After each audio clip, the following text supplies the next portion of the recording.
This media was produced by Amazing Christian Messages. Support this media ministry by clicking on the like button and subscribing to this channel.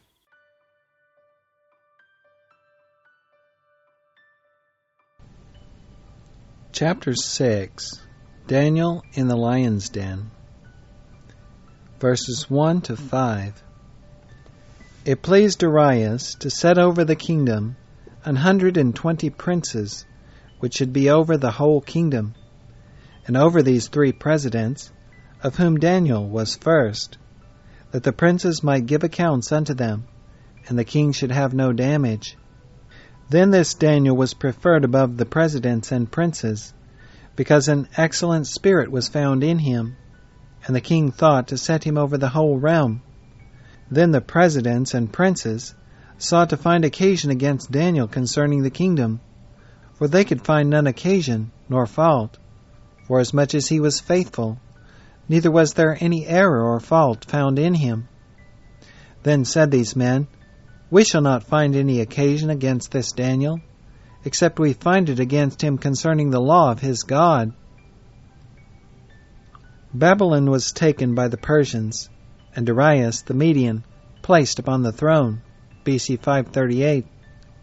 2 years later, BC 536, Darius dying, Cyrus took the throne.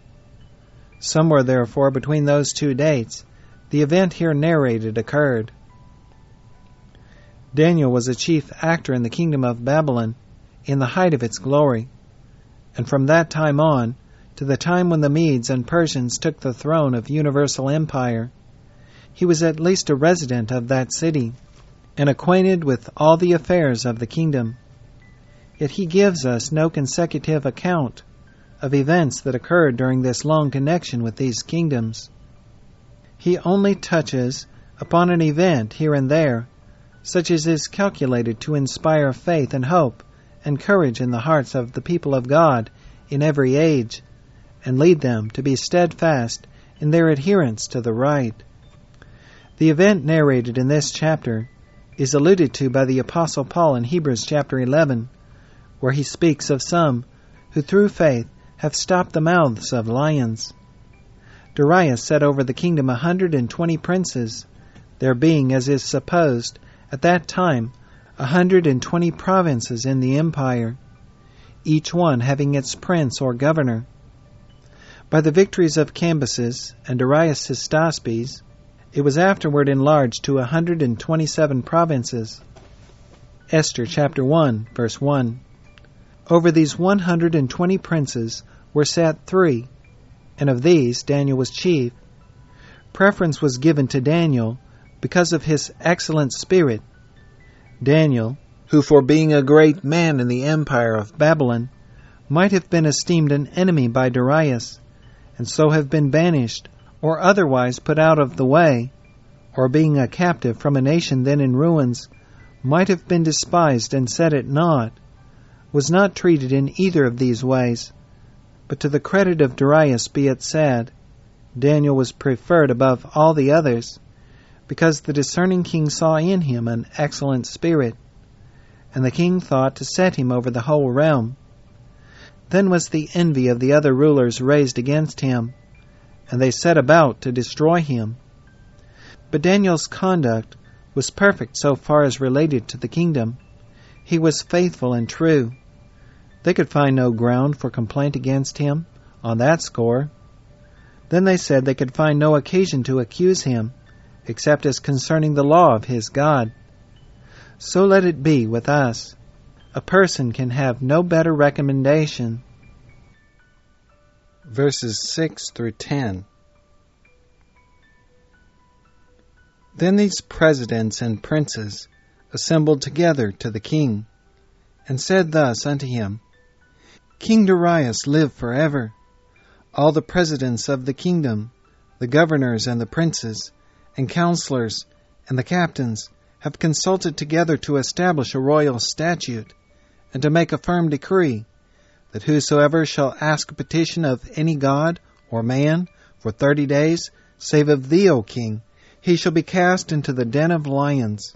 Now, O king, establish the decree, and sign the writing, that it be not changed, according to the law of the Medes and Persians, which altereth not. Wherefore King Darius signed the writing and the decree. Now when Daniel knew that the writing was signed, he went into his house, and his windows being open in his chamber toward Jerusalem, he kneeled upon his knees 3 times a day and prayed, and gave thanks before his God as he did aforetime. Mark the course these persons took to accomplish their nefarious purpose. They came together to the king, came tumultuously, says the margin. They came as though some urgent matter had suddenly sprung up, and they had come unanimously to present it before him. They claimed that all were agreed. This was false, for Daniel, the chief of them all, was not, of course, consulted in the matter. The decree they fixed upon was one which would flatter the king's vanity, and thus the more readily gain his assent. It would be a position before unheard of for a man to be the only dispenser of favors and granter of petitions for 30 days. Hence the king, not fathoming their evil designs, signed the decree, and it took its place on the statute books as one of the unalterable laws of the Medes and Persians. Mark the subtlety of these men, the length to which people will go to accomplish the ruin of the good. If they had made the decree read that no petition should be asked of the God of the Hebrews, which was the real design of the matter, the king would at once have divined their object, and the decree would not have been signed. So they gave it a general application, and were willing to ignore and heap insult upon their whole system of religion, and all the multitude of their gods, for the sake of ruining the object of their hatred. Daniel foresaw the conspiracy going on against him, but took no means to thwart it. He simply committed himself to God, and left the issue to his providence. He did not leave the empire on pretended business, or perform his devotions with more than ordinary secrecy. But when he knew the writing was signed, just as aforetime, with his face turned toward his beloved Jerusalem, he kneeled down in his chamber 3 times a day, and poured out his prayers and supplications to God. Verses 11 to 17. Then these men assembled and found Daniel praying, and making supplication before his God. Then they came near and spake before the king concerning the king's decree. Hast thou not signed a decree, that every man that shall ask a petition of any god or man within 30 days, save of thee, O king, shall be cast into the den of lions? The king answered and said, This thing is true, according to the law of the Medes and Persians, which altereth not. Then answered they and said before the king, That Daniel, which is of the children of the captivity of Judah, regardeth not thee, O king, nor the decree that thou hast signed, but maketh his petition 3 times a day. Then the king, when he heard these words, was sore displeased with himself, and set his heart on Daniel to deliver him. And he labored till the going down of the sun to deliver him. Then these men assembled unto the king, and said unto the king, Know, O king, that the law of the Medes and Persians is, that no decree nor statute which the king establisheth may be changed. Then the king commanded, and they brought Daniel and cast him into the den of lions.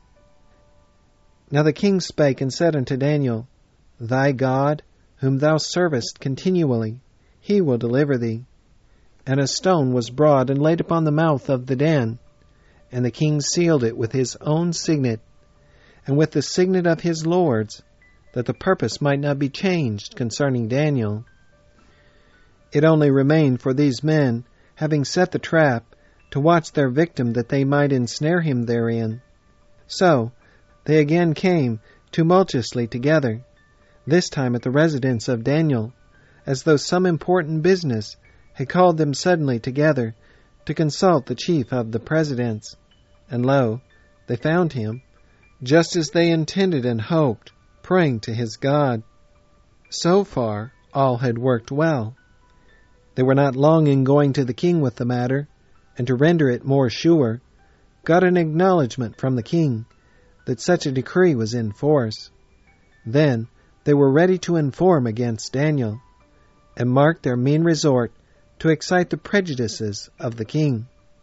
That Daniel, which is of the children of the captivity of Judah, yes, that poor captive who is entirely dependent on you for all that he enjoys, so far from being grateful and appreciating your favors, regards not you, nor pays any attention to your decree.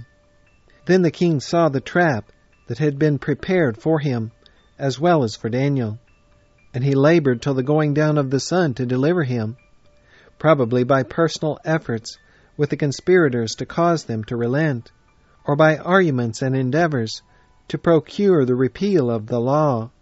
But they were inexorable.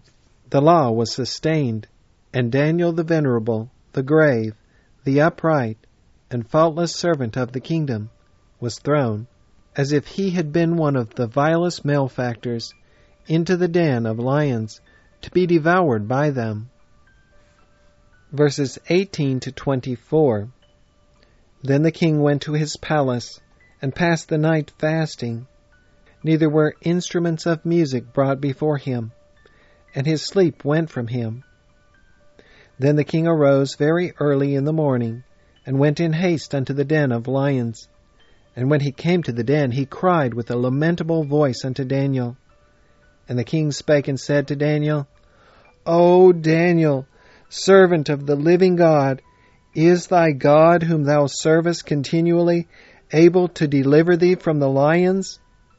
Then said Daniel unto the king, O king, live forever. My God hath sent his angel, and hath shut the lions' mouths, that they have not hurt me. Forasmuch as before him innocency was found in me, and also before thee, O king, have I done no hurt.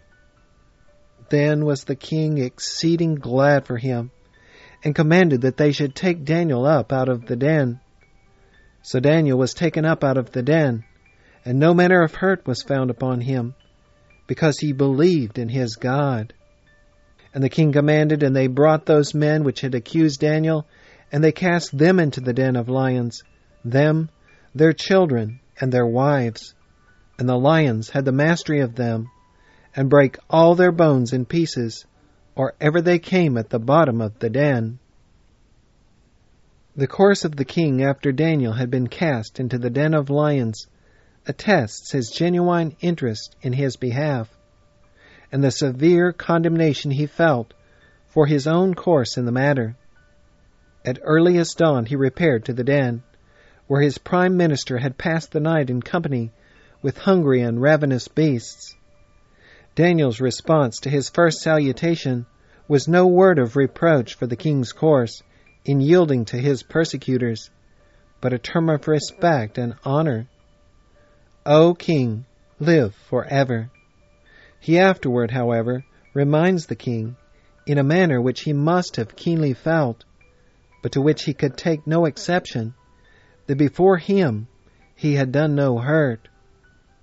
And on account of his innocency, God, whom he served continually, not at intervals, nor by fits and starts, had sent his angel, and shut the lions' mouths. Here then stood Daniel, preserved by a power higher than any power on earth. His cause was vindicated, his innocency declared.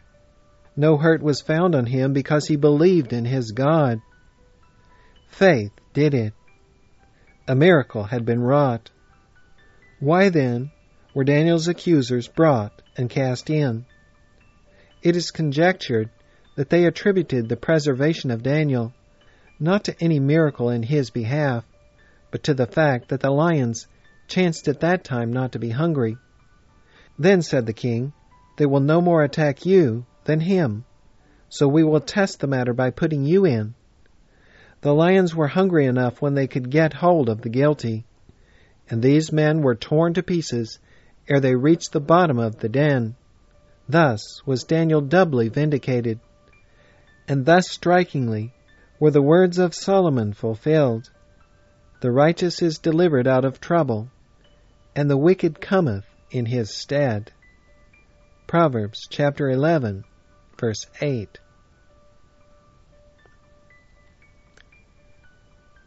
Verses 25 to 28. Then King Darius wrote unto all people, nations, and languages that dwell in all the earth, Peace be multiplied unto you. I make a decree, that in every dominion of my kingdom men tremble and fear before the God of Daniel, for he is the living God, and steadfast forever, and his kingdom that which shall not be destroyed, and his dominion shall be even unto the end. He delivereth and rescueth, he worketh signs and wonders in heaven and in earth, who hath delivered Daniel from the power of the lions. So this Daniel prospered in the reign of Darius, and in the reign of Cyrus the Persian. The result of Daniel's deliverance was that another proclamation went out through the empire in favor of the true God, the God of Israel. All men were to fear and tremble before him.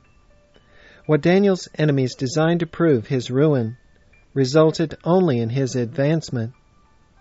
In this case, and in the case of the 3 Hebrews in the fiery furnace, the seal of God is set in favor of 2 great lines of duty. Number 1, as in the case of the 3 in the fiery furnace, not to yield to any known sin.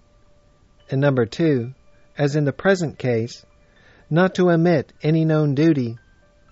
And from these instances, the people of God in all ages are to derive encouragement. The decree of the king sets forth the character of the true God in fine terms. Number 1, he is the living God. All others are dead. Number 2, he is steadfast forever. All others change. Number 3, he has a kingdom, for he made and governs all. Number 4, his kingdom shall not be destroyed. All others come to an end. Number 5, his dominion is without end. No human power can prevail against it. Number 6, he delivereth those who are in bondage. Number 7, he rescueth his servants from their enemies when they call upon him for help. Number 8, he worketh wonders in the heavens and signs upon the earth. Number 9, and to complete it all, he hath delivered Daniel, giving before our own eyes the fullest proof of his power and goodness in rescuing his servant from the power of the lions.